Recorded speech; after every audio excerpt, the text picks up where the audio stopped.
Is NCERT enough? Recording बंद कर दो यार, मैं पक गया हूं यार ये सवाल सुन सुन के। दोस्तों ये सवाल है एनसीईआरटी इनफ? भाई एनसीईआरटी अगर इनफ होती तो जो भी स्कूल में जाने वाले, स्कूल में अच्छा करने वाले बच्चे हैं, सब लोग वही पढ़ के, एनसीईआरटी पढ़ के ही जेईई निकाल लेते। हर साल 1 लाख से भी ज्यादा लोग जो होते हैं वो 90% के ऊपर स्कोर करते हैं बोर्ड्स के अंदर। मतलब कि सारे लोगों को जेईई में सेलेक्ट कर दे, पर नहीं हो पाता उनका सिलेक्शन जेईई में। क्यों नहीं हो पाता? दोस्तों क्या आपको इनऑर्गेनिक केमिस्ट्री बोरिंग लगती है, या फिर इतने सारे एक्सेप्शंस आपके दिमाग में नहीं बैठते हैं, या फिर अभी तक आपको यही नहीं पता है कि हमें किस रिसोर्सेज से पढ़ाई करनी चाहिए और प्रैक्टिस करनी चाहिए? यह वीडियो आप ही लोगों के लिए है। इस वीडियो को लास्ट तक देखिए। जेईई मेन के फर्स्ट अटेम्प्ट को बच गए हैं सिर्फ 6 महीने, और यहां पे इनऑर्गेनिक केमिस्ट्री की शुरुआत करना बहुत जरूरी है। और इनऑर्गेनिक केमिस्ट्री का सबसे बड़ा जो मिसकंसेप्शन आता है बच्चों को, वो देखिए ये पॉइंट्स हैं। आपको लगता है कि आपसे वो इनऑर्गेनिक केमिस्ट्री याद ही नहीं होती क्योंकि वो बोरिंग है, इलॉजिकल है, या फिर आपको याद तो हो पाती है एक टाइम के ऊपर, लेकिन आप उसको रिकॉल नहीं कर पाते हो जब आप एग्जाम में बैठते हो, टेस्ट में बैठते हो, या फिर हो सकता है कि आपने आज पढ़ा 2 महीने बाद भूल गए आप। ऑल्सो यहां पे इतने सारे एक्सेप्शंस होते हैं, उन सारे एक्सेप्शन को कैसे याद किया जाए? तो दोस्तों इन सारी मुसीबतों का एक ही जवाब है, लॉजिक।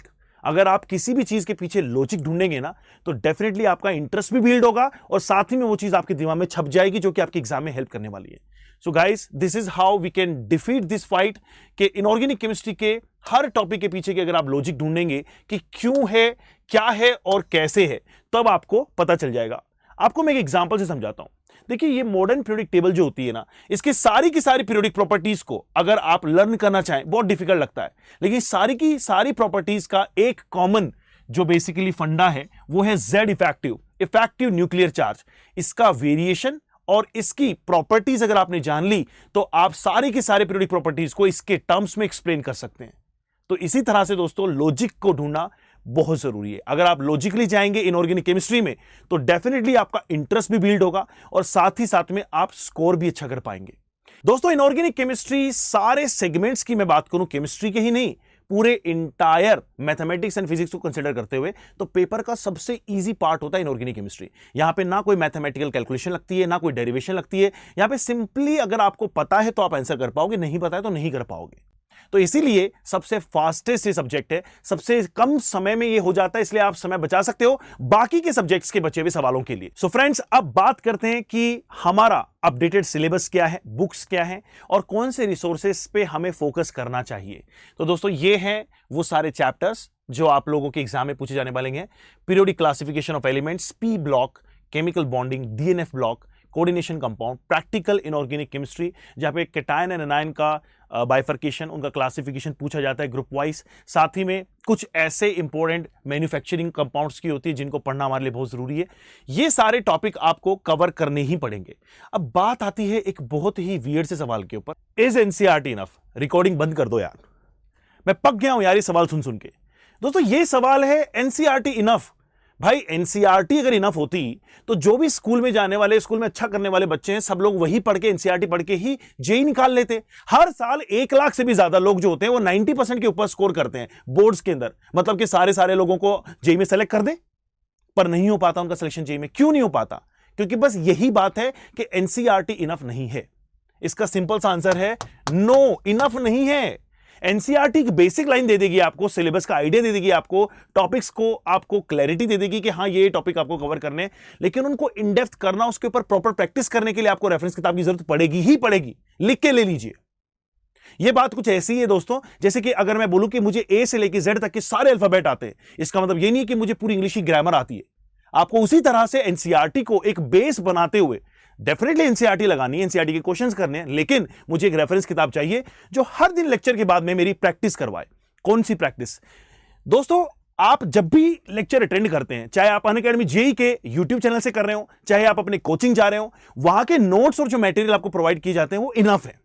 आप उस नोट से, हम लोग जो आपको नोट्स प्रोवाइड कर रहे हैं हमारे थियरी नोट्स में, लेक्चर्स के अंदर, वो इतने इनफ है कि आपको जेईई मेन और एडवांस की थियरी कंप्लीट मिल चुकी है। इसके ऊपर प्रैक्टिस करके आप अपने आप को और बेहतर बना सकते हैं। तो प्रैक्टिस कहां से करनी है, उसके लिए मैं कुछ किताबें आपको सजेस्ट कर रहा हूं।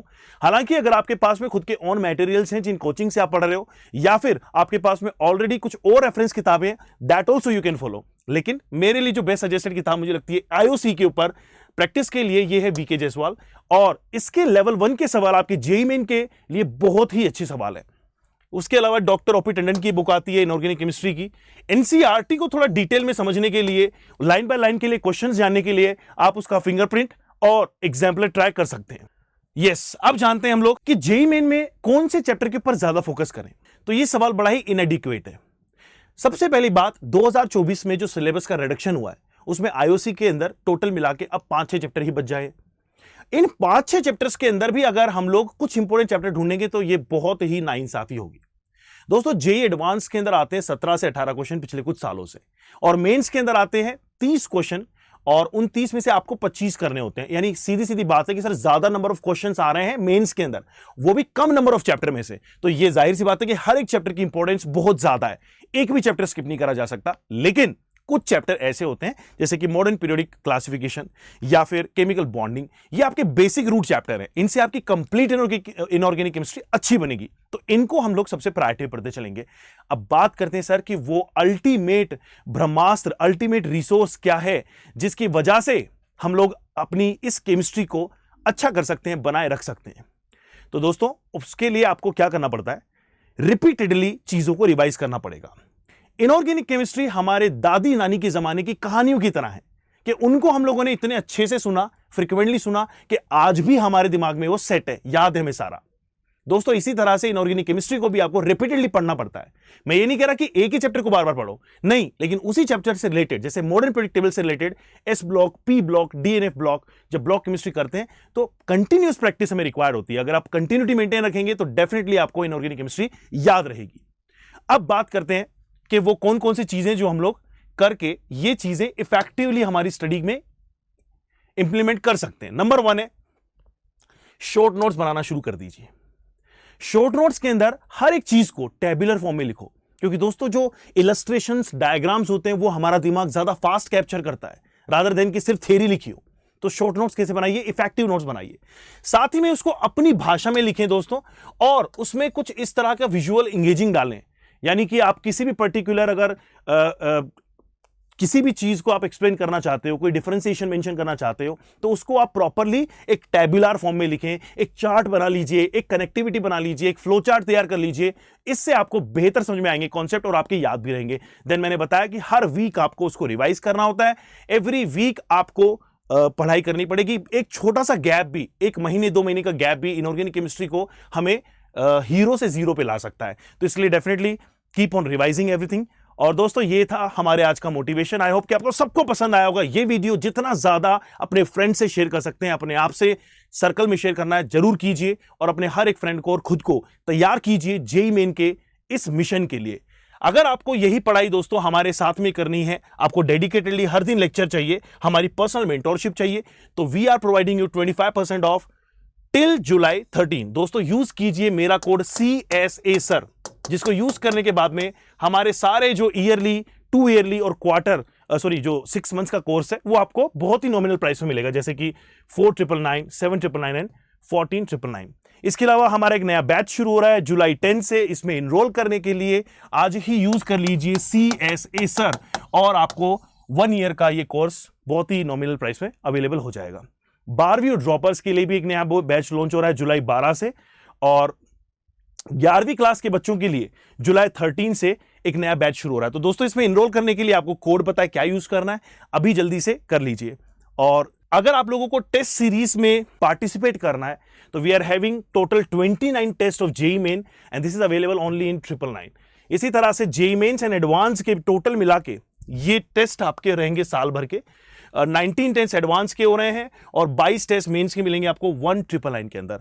We also are conducting some free test, जिसको आप एवरी डे 6 PM पे दे सकते हैं। इनरोल कर लीजिए फ्री में, link is given in the description. और इसी तरह से दोस्तों, आप भी एक दिन छाए होंगे यहाँ पे, और will be discussing about yourself. तो ये सारी चीजों के लिए आपको आज ही इनरोल कर लीजिए। किसी भी ऑफलाइन सेंटर पे आपको विजिट करना है तो Unacademy is available through out the country, पूरे इंडिया में हर जगह पे सेंटर है। अभी नियरेस्ट जगह पे पहुंचिए और विजिट कीजिए, अपनी इस जर्नी को और स्ट्रॉन्ग बनाइए, सक्षम बनाइए, और ऑल द वेरी बेस्ट।